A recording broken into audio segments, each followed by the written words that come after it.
Hey everyone, it's Mega Champ again. Oh no. Yeah, Mega Champ is about to say things that nobody, or more than likely most people, won't like again. Yeah, you don't have to worry about that. This is actually a full thoughts video. But I do kind of unfortunately feel a little required, I guess, to say something here really quick. Because this encapsulates what is the mentality seemingly most people about gaming and the gaming industry within the last couple of days, weeks, and I would even say months. This is literally all that's going around. To be completely and brutally honest with you, you should just be glad that a video that I literally made and recorded and had scheduled to come out was scrapped. Because I realized that clearly it would have pissed most people off. At the end of the day, seemingly everyone is doing nothing but this within the past couple of days, weeks, and months when it comes to gaming and the gaming industry. And I'm not going to sit here and say to you or claim to you that the gaming industry is in a good state. We have all clearly seen that it's not. But this, and there's no other way to say this, I'm sorry. This shit is fucking bullshit. I'm sorry. And nobody and everyone keeps trying to claim that things are literally going to collapse and the sky is falling. That's literally what's going on, and that's literally the majority of what I have seen, and they have literally provided literally no evidence in any way whatsoever. But clearly I'm the dumbass here. Clearly I'm the asshole here. But this is what everyone wants to do now, with literally no evidence to back up their little claims, quote unquote, in any way whatsoever. And it's also not based in reality in any way whatsoever. But, since seemingly everyone wants to be a mental 5-year-old about literally everything now, you continue to keep that up. The last time I checked, the sky is not falling. Things are not good, but they're not to this extreme. But, clearly I'm the dumbass here. Clearly. That's all I'm gonna say about it. Whatever. Do whatever the hell you want. It is not to this extreme. With that out of the way, I have finally finished the most recent game I've been playing, as you saw there, which was Tokyo Xanadu EX Plus. The EX Plus isn't on here, but close enough. I couldn't find a better image, unfortunately, but that is the game that I played and finally finished for the PlayStation 4. It is a port of a PlayStation Vita game, and it doesn't have an English dub. So there's kind of something for you to keep in mind immediately. But as we all know, as always, as I always do, when I do my full thoughts videos, I will be briefly, because I don't want to give too many spoilers, as always, unless I absolutely have to. I'll be going over the story of the game, the characters of the game, the world of the game, or where the game takes place, the graphics, and the gameplay. As always, as we all know by now, I am not an expert, and this is just how I personally feel. This is how my personal feelings, opinions, and experiences on this particular game. You are going to have your opinion. Everyone is going to have their opinion. You are going to have a different experience, and everyone is going to have a different experience. You have a right to have your own opinion. Everyone has a right to have their own opinion. So that means I have a right to have my own opinion and have my own types of experiences with a game. So this is just how I personally feel at the end of the day.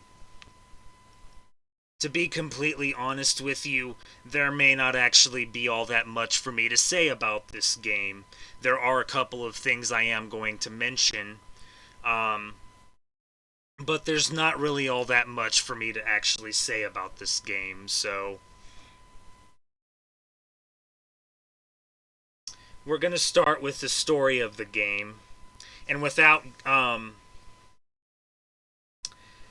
giving too many spoilers, the story of the game is that there's a catastrophe happening in the city where the main character and his friends that all join him in this game is happening, and obviously they all get together to stop said catastrophe. And just like the Trails games, although I guess it's more like just like the Trails of Cold Steel games because I haven't played the other Trails games. They're all high school students. I mean, what did you expect? So it's kind of similar to, I mean, the Trails games, well, the Trails of Cold Steel games, and this game is actually very similar to the Persona games in the sense that a group of high school students basically has to save the world. Oh boy, that's totally not overused. But let's not get into that. I mean, it's a little overused, but, you know, each game is different, I suppose. But, the story is basically kind of like. How do I say this without spoilers? It's kind of like this, um, dungeon thing encroaches on the world that the characters live in, and they have to go into the dungeon, fight a bunch of monsters, fight boss monsters to stop it from spreading and from it causing even more problems. And as we all know, when it comes to these types of situations, it only gets increasingly worse and worse and worse until, you know, the big thing happens at the end to stop it once and for all. That's basically what the story of this game is. And I know that doesn't sound all that great, but I'll be completely and brutally honest with you. I actually liked the story in Tokyo Xanadu EX Plus. Obviously, that's just me personally, and here's the reason for that. When it comes to the Trails games, or the Trails games that I have played thus far, which is all four Cold Steel games, I do still need to play Azure and the other Crossbell game that I can't think of the name of right now. Trails to Zero, I think, is the other one. And I still need to play Reverie and Daybreak, which still hasn't come out yet. It's coming out in July. And if they ever decide to port the Sky games, I will need to play those as well. So, obviously, for me personally, I have not played the Azure or Zero Trails games, and I've only played Cold Steel 1 to 4. So that has been my experience with the Trails games so far. This story is much better than all of the Cold Steel games. I'm sorry. I'm sorry, that's just how I feel. It's much better. The story in the Cold Steel games was very blah. I'm sorry. It did get a little better in 2, Cold Steel 2, and then again in 4. But there was some top tier. There's no other way to put this again. I'm sorry. There was some top tier bullshit in Cold Steel 4. Top tier bullshit. So for me personally, and it's just me, okay? That's why this is my full thoughts video, and everyone's opinions are going to be different. But for me personally, the Cold Steel story, very blah. Nothing really interested me in the slightest with the Cold Steel games, except in 2 and 4. That's not that great, I'm sorry. Why did I like the story in Tokyo Xanadu? It has a mystery aspect to it. It's this is not really the best comparison, I'll be completely honest with you, but it's kind of similar to like Ace Attorney and Danganronpa. There's a mystery going on, and you have to figure out what is going on and solve it. That's what I liked about the Tokyo Xanadu story. It had a mystery aspect to it, and I loved that extremely. I'm sorry. It was so good. So good. So good. So I did like the Tokyo Xanadu story, but that's just me personally. I guess I'm just the type of persons who like a mystery aspect to it. It's kind of like why I really liked the Persona 4 story, is because the overarching theme of Persona 4 was a mystery. Mostly. Well, pretty much. Where you have to find the culprit. Kind of similar in Tokyo Xanadu, but also different. It's a mystery in each chapter. Yeah, there are chapters. There's like 7 chapters, but there's also like an intermission in a final chapter. So if you count those, it's really 9 chapters. And there's also extra chapters. So it's kind of like also the Cold Steel games in a couple of instances where the end of the game is not the end of the game. And then when you think it's the end of the game, it's still not the end of the game, but we'll get into that a little bit later. Now, you could make the argument that the story is not that great, and I can see that. It's not that I don't. But for me personally, again, just me, I really liked the story in this game because it had a mystery aspect to it, and I like some mystery stuff. So that's really all that matters. I liked it. There's nothing else to say. I really enjoyed it. But again, just me. So if you like stuff with a mystery aspect, you may like this game. Or at least this story's game. I definitely did. Now, I'm not going to go into detail with every single character because that would take too long, but these are basically all the characters in the game. The main one obviously being Ko Tokisaka. I can't pronounce Japanese names, I'm sorry. He's the main character, and the secondary main character is Asuka Hiragi. Butchering these names, I'm sorry. But most of the characters are actually pretty decent for the most part. There's even a hacker and an idol. Yes, there's another idol, just like in Persona 4. So it's kind of similar to Persona 4. It's kind of similar to the Persona series in general, but the main characters is Ko and Asuka, but obviously all of the characters are technically important. As far as like if the characters are good and if they have good character development, I would say so. For the first good chunk of characters, they do have their own pretty decent character development and how they end up getting involved with the dungeon stuff. It's called the Eclipse. It's not that big of a spoiler. How they get involved with the Eclipse and join Ko and Asuka and figuring out what's going on and trying to stop it. So it's not like they don't have good character development. They do. But after their like sort of main character development in whatever chapter they have their character development in, there's not really all that much character development for them. Most of the character development is with Ko and Asuka. There is some pretty decent and pretty major character development of another character that's not shown on here. I would say more about that, but it's a major spoiler. But it is a character you're introduced to pretty much at the beginning of the game, and sort of why Ko ends up getting involved in the Eclipse stuff in the first place, mostly anyway. Although his initial reason is because of Asuka, but he then gets truly involved because of the other side character. And I would say more about that character development, but it'd be massive spoilers. So that's really all I'm going to say about it.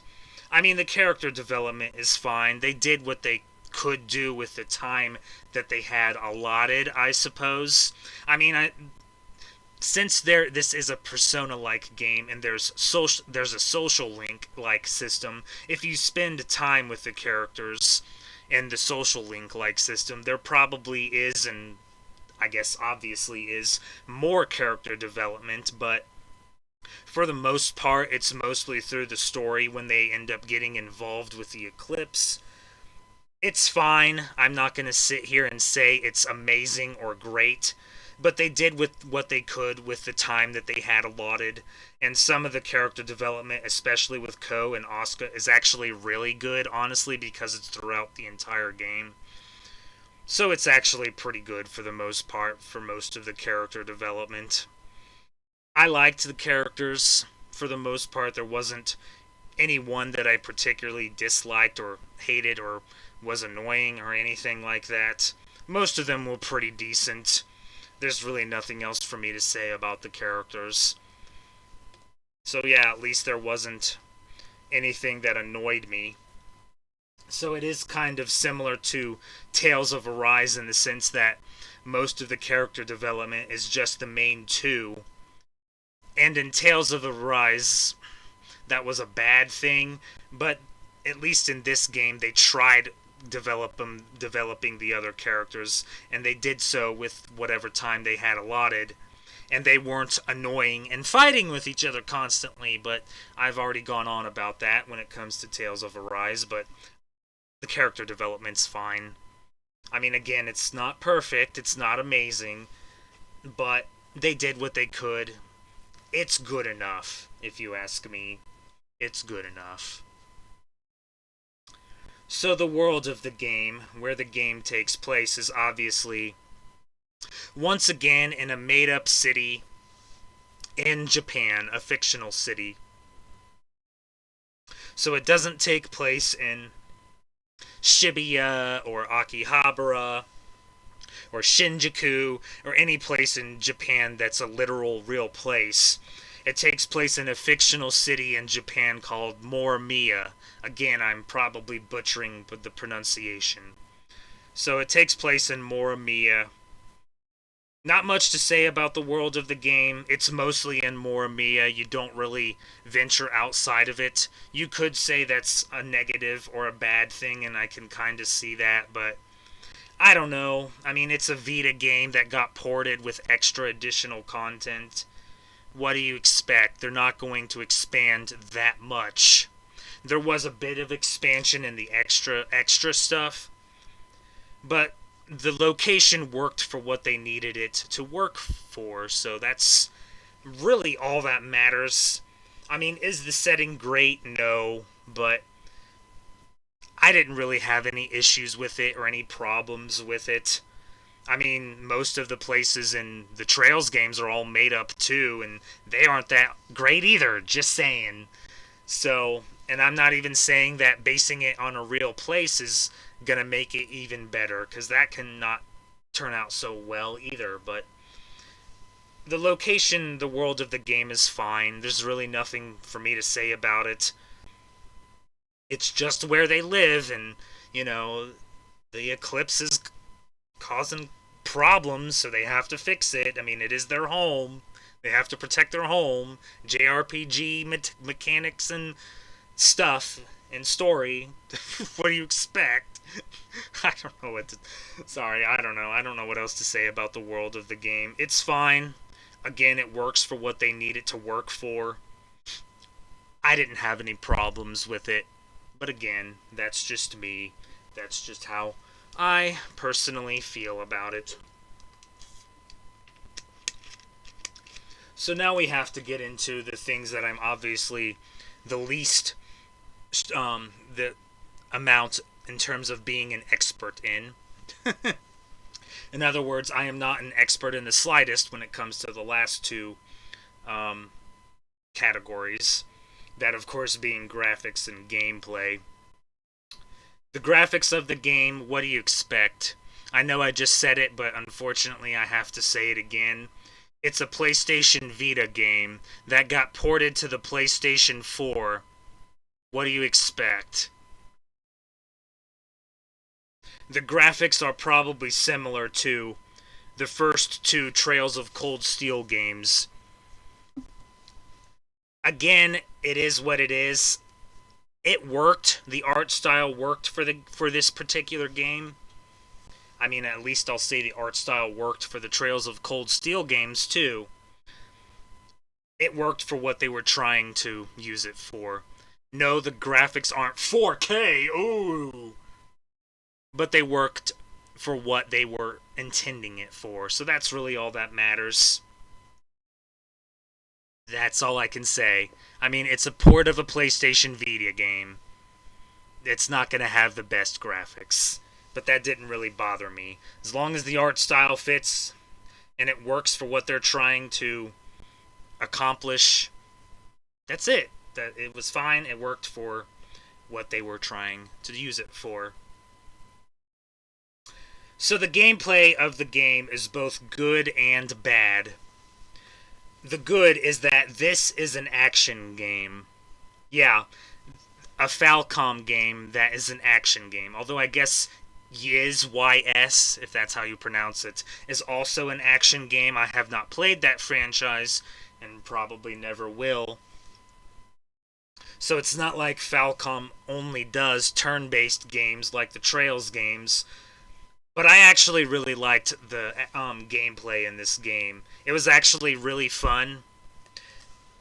And there's really nothing else to say. And I didn't have to, unlike the Cold Steel games, I didn't have to keep decreasing the difficulty down to an easier difficulty. I played the entire game on normal. Wow, imagine that. I guess I'm better at action games. Although I didn't really struggle with Persona 5, but each game is different. I guess the Cold Steel turn-based system is just too complicated for me. But that's on me. The game is fun, especially the action-based combat. The game's fun. Sorry, that's just how I feel. It's hard at the beginning because you have literally nothing. And I will admit that I did have to use a lot of items, or seemingly a lot of items. So it's obviously hard at the start, but once you start getting more characters and higher levels and more experience with the game and better equipment and stuff to equip on your weapons, which is again similar to the Trails games, I didn't really struggle that much. There were times I had to use a lot of items and really goddamn annoying boss fights, but that's just normal, I guess. That's just normal for any game, really, but definitely for RPGs and for JRPGs. It's going to be hard at the start, at least a little bit, and then once you start getting acclimated and better stuff, it doesn't become as hard except for the occasional really annoying boss fight.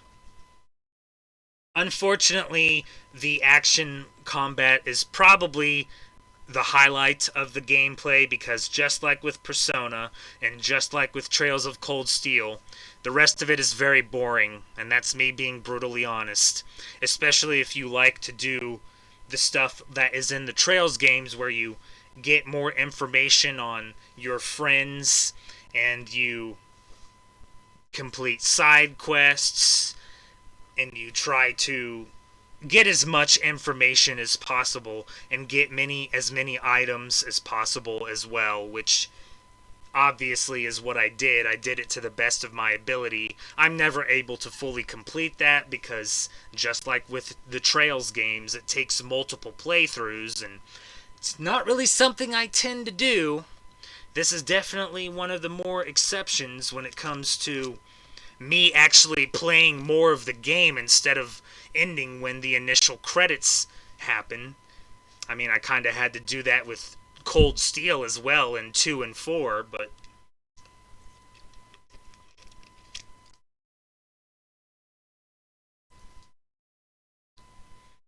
so it is very boring when you have to run around almost literally talking to everyone just to do all that sort of stuff, and So it is very boring, and really the highlight is when you get to the actual Eclipse dungeons with the actual action based gameplay. So there's your reason or excuse, quotes, quotes again, for why I didn't stream the game, because most of it was me running around talking to people, trying to update stuff to see what things they had differently to say, and doing side quests and that stuff, so it would have been mostly boring if I had streamed the game. And I did have to use an extra sort of thing to help me out a little bit. My tablet, basically, that I have now, to help me out, that I would have been having to look at probably every 5 seconds. I mean, I guess I could have tried to do a dungeon, but the dungeons don't really take all that long, except for the later part of the game. But even the later part of the game, the longest a dungeon takes, or the longest it took me anyway, was half an hour. That's... You have seen my streams. I like to stream for at least an hour to an hour and a half. And the rest of it would have been boring, so... I saved you from that, I guess, if you want to put it that way. And it just would have been very boring, so I didn't stream it. I'm sorry. It was probably for the best. I may not be streaming for quite a while, in all brutal honesty, but we'll see. But that's not the point. The point is the gameplay is fine. The high point is when you actually do the action-based combat. The other sort of negative I'll say is, just like with Trails of Cold Steel 2 and 4, the extra stuff, it's a little much. And that's me being brutally honest. It's a little much. It's probably too much. Because when you beat the game, it's kind of a... well, sort of a bad ending, but all kind of a normal ending, so to speak. Like in Persona 4, if you don't go for the true ending. Or God forbid you go for the bad ending. It's kind of a normal ending and also a bad ending at the same time. So you're practically obligated to do the epilogue.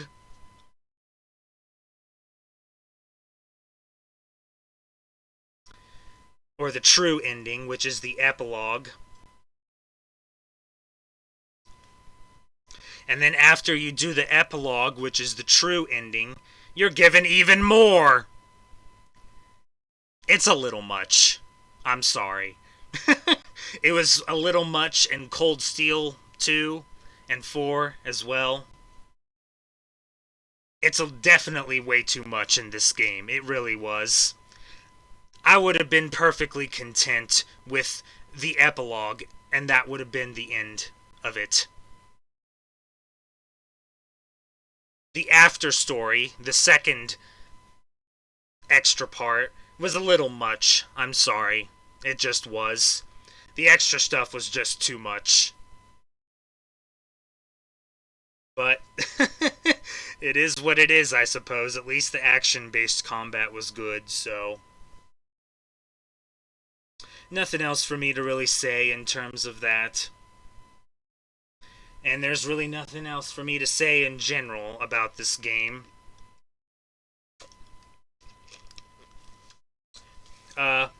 Overall, yeah, I actually really liked this game, in case that wasn't already obvious. I definitely liked it a hell of a lot more than I liked the Cold Steel games. And I didn't struggle as immensely as I did in the Cold Steel games. I didn't have to go down to easy. I played the entire game, Tokyo Xanadu EX Plus, on normal, and beat it on normal. Yeah, imagine that. So yes, I liked it much more than the Cold Steel games. I'm sorry. We'll see how my experience goes with Azure and Zero and the other Trails games, but I'm not confident. And I'm going to tell you right now, when I get to those games, I'm going to start on an easy difficulty because of my way too much struggling experience that I had with the Cold Steel games. I'm not taking a risk. I'm sorry. I don't know why the Trails games are so hard for me. I wish I did know, but they just are. This game was not. Maybe I'm just better at action games. Maybe. But there's another action game coming up that I'm going to have to play on easy. Although it's more of a Souls-like game than an action game, but still. I don't know, okay? I wish I knew myself. Trust me, I do. I wish I knew. But I liked this game so much more than the Trails of Cold Steel games. I'm sorry, I just did. I just did. I just did. Sorry. But that's just me. Okay? Literally only me. Here's your wonderful Metacritic score. So from this, as I seemingly have had to say way too many times at this point, if you go by this, it's very mid. If you go by this. If you go by that. For me personally, though, my personal score would probably be an 8 out of 10. So it's kind of similar to this user score, although it's a 7.9 and an 8 is technically higher. So my score is higher than the overall score, and I guess technically higher than the user score. I would definitely give this game an 8 out of 10. It's actually really good and really fun. Yes, there are annoying parts and very boring parts, and there's no English dub, although that doesn't really bother me anymore. And that's probably because of the Digimon Cyber Sleuth games. Those games got me, I guess playing the two Cyber Sleuth games, the first one and Hacker's Memory, got me used to Japanese voices and no English dub where everything else is translated and localized. I guess that's what got me used to it, and I'm gonna fully admit that to you. So maybe I don't care about English dubs anymore, and I'm gonna fully admit that, but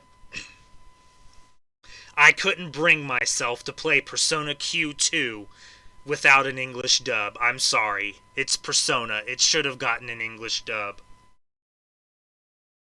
But no English dub did not bother me in the slightest in any way whatsoever. Again, probably because of the Digimon Cyber Sleuth games. Now, in the Cyber Sleuth games case, literally everything else in the game was so goddamn good, it made no English dub completely irrelevant. Is that the case here? I don't know. At this point, I'm probably used to, no English dub now because of the Cyber Sleuth games, but if you want me to answer that question, the answer is yes and no. I wish this game would have had an English dub, but it doesn't bother me that it didn't. The gameplay, when it came to the actual action-based combat, was really fun, and it didn't bother me in the slightest. And I guess that sort of thing just doesn't bother me, because I have watched English-subbed animes before, when I had no other choice. So I guess I'm just used to it at this point, thanks to the Cyber Sleuth games and English-subbed animes. Each situation is going to be different. Reynatus, the new game that I'm interested in, that's basically Final Fantasy Versus 13, is also not getting an English dub, which sucks with the confirmed The World Ends With You 2 crossover stuff in it. It really sucks. Especially in that case, but that's not going to stop me from getting that particular game. So that is not really a prerequisite or requirement or whatever word you want to use for me to get a game anymore. It would be nice for games to get an English dub, but clearly, especially in Digimon games' case now, clearly, it's not always going to happen. So each situation is still going to be different at the end of the day, but no English dub. It didn't bother me in the slightest, honestly. It would have been nice, but it didn't really bother me. So maybe I've grown out of that phase where it has to have an English dub. That is how I used to be, and I was very immature during that part of my life. But hey, I'm admitting it, so.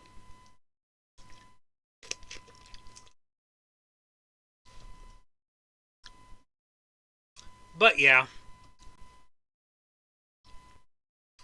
that's all I have to say about Tokyo Xanadu EX Plus. Is it the best? Is it an amazing game? No. Is it a top tier game? No. But it's not a crap game either.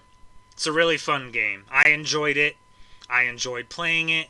I enjoyed the story. It's all that really matters, to me at least.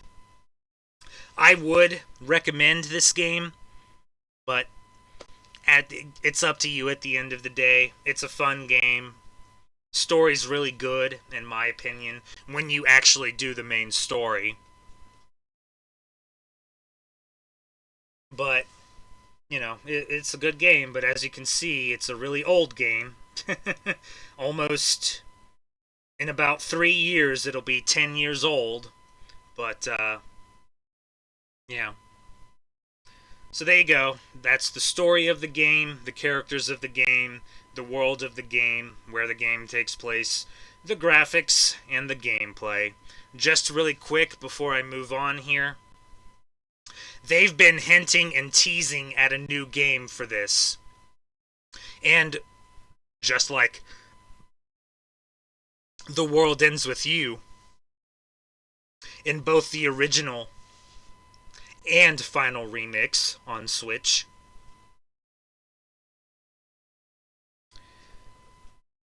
they have been teasing a new game. That would be wonderful, honestly. I would definitely play a sequel. I hope there is a sequel, because I would play it, and I won't care if there's an English dub, so. They haven't officially announced it and confirmed it yet, but we'll see. They've been teasing it, but. And the game did tease a sequel, but. Technically. I don't know. We'll see. We will see. So, yeah. Look what I'm finally getting to. Remember this? Oh, man. So yeah, I'm finally getting to the game that won my most anticipated game that I'm actually going to play. Next is Pokemon Legends Arceus. That's kind of why I played this, because I didn't want to play two Pokemon games back to back. I know they're different games, but still two Pokemon games back to back.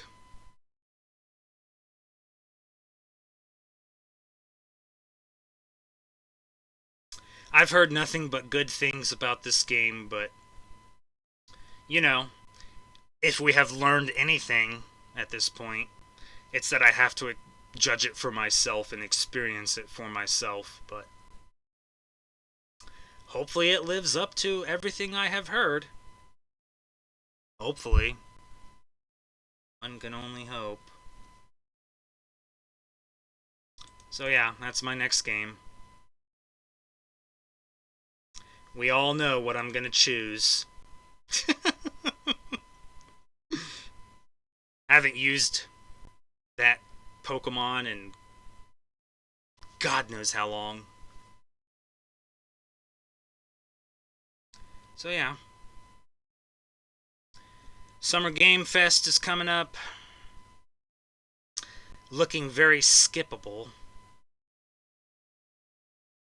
Maybe there'll be something I like. I hope so. Wait and see. Wait and see. Wait and see. So, yeah. Just don't expect Kingdom Hearts 4.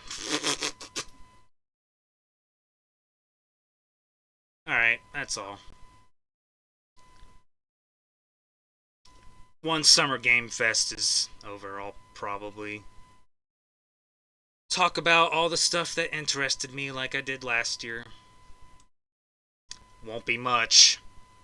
Anyway, that's it. This is Mega Champ saying next time I'll be providing you with more unlimited guidance. If Legends Arceus is as good as everyone said, this might win my personal game of the year, but that's a big if. Bye.